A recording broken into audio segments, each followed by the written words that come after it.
रामवरण भाई जी, ये तो हमारे पुराने मित्र हैं। और मैं राज कपूर धनकार, मैं जाति डोम धनकार से आता हूँ।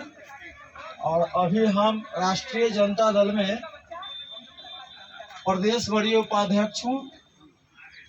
झुग्गी झोपड़ी प्रकोष्ठ, श्रमिक एवं स्वच्छकार प्रकोष्ठ का मैं वरीय प्रदेश उपाध्यक्ष हूँ। और गणेश बाबू को अगर कोई पहचान है औराई से, तो औराई के विकास पुरुष अगर कोई था तो वह थे गणेश बाबू। अगर बिहार में औराई का अगर कोई पहचान था तो वो था गणेश यादव। और गणेश यादव से ज़्यादा समय हम नहीं लेना चाहते हैं। गणेश बाबू से हम लोगों ने बहुत कुछ सीखा। सीखने के बाद आज हम भी राजनीति में हैं। और यहाँ जो देश में मोदी जी का जो कुचक्र चल रहा है, तो मोदी जी का एक कौरवों का सेना है। और हम लोग लालू जी, तेजस्वी जी, हमारा इंडिया गठबंधन, हम लोग धर्म की लड़ाई लड़ रहे हैं। ये पांडवों का सेना है, धर्म का सेना है।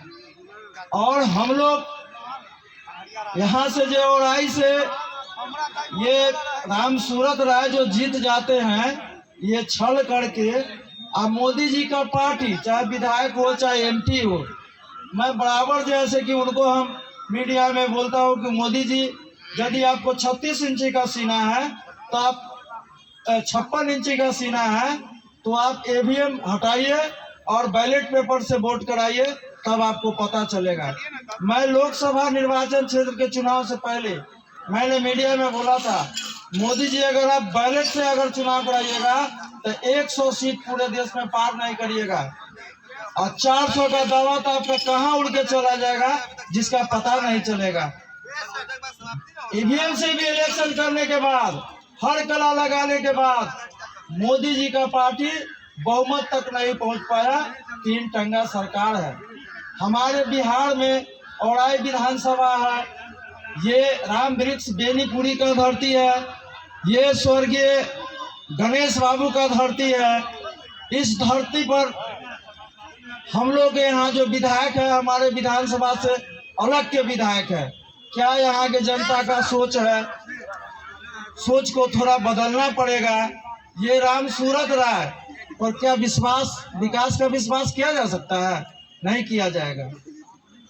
और इस बार जो 2025 में जो इलेक्शन होगा, उसमें अगर औराई में अगर राम सूरत राय का अगर कोई विकल्प है तो वो है अखिलेश यादव, जिसको मैं एक दलित समाज का बेटा, पहले महात्मा गांधी के समय में दलितों को हरिजन कहा जाता था, अभी बाबा साहब भीमराव अम्बेडकर के समय में दलितों को बहुजन कहा जाता है।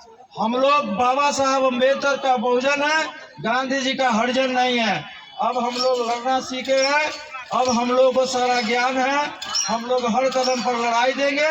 और बिहार में औराई इस बार पुनः गणेश यादव को दोहराएगा और अखिलेश के जिता करके औराई से भेजा जाएगा। ऐसे मैं भी तेजस्वी जी के सामने कई बार हम औराई के विषय में अखिलेश जी का चर्चा किया हूँ और इनको हम फोन पर भी बताए।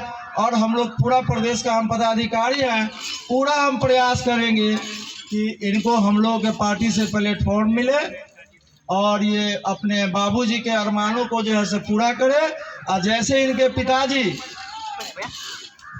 सेवा किए, औराई का विकास पुरुष थे, न्याय पुरुष थे, उनके सामने में कोई आदमी अन्याय नहीं कर सकता था।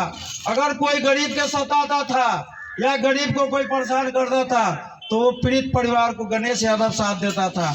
मैं एक डोम जाति का बेटा हूँ। आज मैं पूरे बिहार में शान से हूँ। मैं भी विधानसभा का उम्मीदवार हूँ, समस्तीपुर से, सुरक्षित सीट से। और मैं आशीर्वाद देता हूँ अखिलेश जी को।